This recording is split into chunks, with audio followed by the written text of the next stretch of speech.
Hello everyone, আসসালামু আলাইকুম। সবাই কেমন আছেন? আমি তো অনেক ভালো আছি। আজকে দেখুন আমার মুরগিতে অনেকগুলোই ডিম পারছে। মুরগি এখন আসছে গায়ে, এই জন্য ডিম দিয়ে তাকে বসিয়ে দেবো। আমার কখনোই দেশি মুরগি হয় না, কিন্তু আল্লাহ তাআলা এবার চাইছে, এই জন্য মনে হয় দেশি মুরগি হয়েছে আর কি। প্রত্যেকবার দেশি মুরগি বাসা থেকে গ্রাম থেকে নিয়ে আসি একটা দুইটা করে, একটা দুইটা তিনটা চারটা এরকম ডিম পেড়ে পেড়ে অসুস্থ হয়ে যায়। এবার অনেকগুলো ডিম পেড়েই আসছে, তাই তাদেরকে বসাবো। আমার কিন্তু মুরগির বাচ্চা পালতে খুব ভালো লাগে, আর এই বসানোটা আমার অনেক আনন্দের, কিন্তু আমার কখনোই বসানো হয় না আর কি। মুরগি অসুস্থ হয়ে যায়, মারা যায়। এই জন্য সকাল সকাল ঘুম থেকে উঠে সব কিছু করে এরপর মুরগির ডিমগুলো নিয়ে বসানোর জন্য বালি নিয়ে আসছি। তার ভিতর আপনার ভুসি দিয়ে দিছি, কাঠের ভুসি। এরপর তাকে বসিয়ে দিয়েছি। ডিমগুলো সাজিয়ে দেখুন কত সুন্দর করে সে বসে আছে। মনে হচ্ছে কত রাগ, শুধু ডাকছে মানে রাগের জন্য। ওকে বসিয়ে দিয়ে এরপর রান্না করতে আসি। রান্না করতে করতে অনেক দেরি হয়ে গেছে। রান্নার জন্য তো আমাকে অনেক বেশি কথা আজকে শুনতে হয়েছে।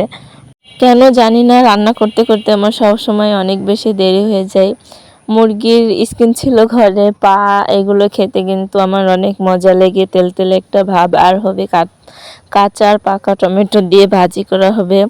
এখানে ছিল চিতই পিঠা। চিতই পিঠাটা শক্ত হয়ে গেছে, 2 দিন আগে বানানো, সেটাকে গরম ভাতের উপর ভাপ দেব। রান্না বান্না শেষ করে, খাওয়া দাওয়া শেষ করে সন্ধ্যার সময় গোসল করছি আর কি। এখানে সন্ধ্যার আকাশটা কিন্তু অনেক সুন্দর ছিল। আমি বাইরে বসে বসে ফোনে কথা বলতেছিলাম, আকাশটা দেখে মন ছিল একটু ভিডিও করি। আমার কিন্তু ভিডিও করতে ভালোই লাগতেছিল, আর দেখতেও অনেক সুন্দর লাগতেছিল। সন্ধ্যাবেলা আকাশটা কত সুন্দর নীল দেখা যাচ্ছে, আর চারপাশে সুন্দর সুন্দর গাছ, কিন্তু অন্ধকার হয়ে আসছে, আর কত সুন্দর একটা চাঁদ উঠেছে।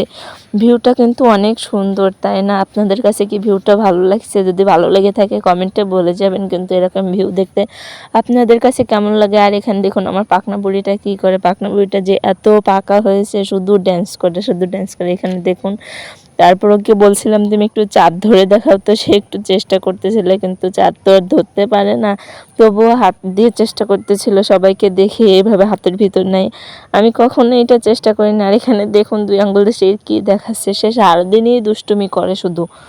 ছোটবেলায় এত নরম ছিল, বড় হয়ে যে এত দুষ্টু হবে সেটা কখনো ভাবিনি। আর সে কখনো পড়তেই চায় না। এরপর চলে আসলাম তাকে পড়তে দিয়ে আমি আসলাম ভিডিওতে ভয়েস দিতে আর কি। সেই জন্য হালকা পাতলা একটু ভিডিও করে নিয়ে আসলাম, কারণ ভিডিও তো 3 মিনিটের হলো না।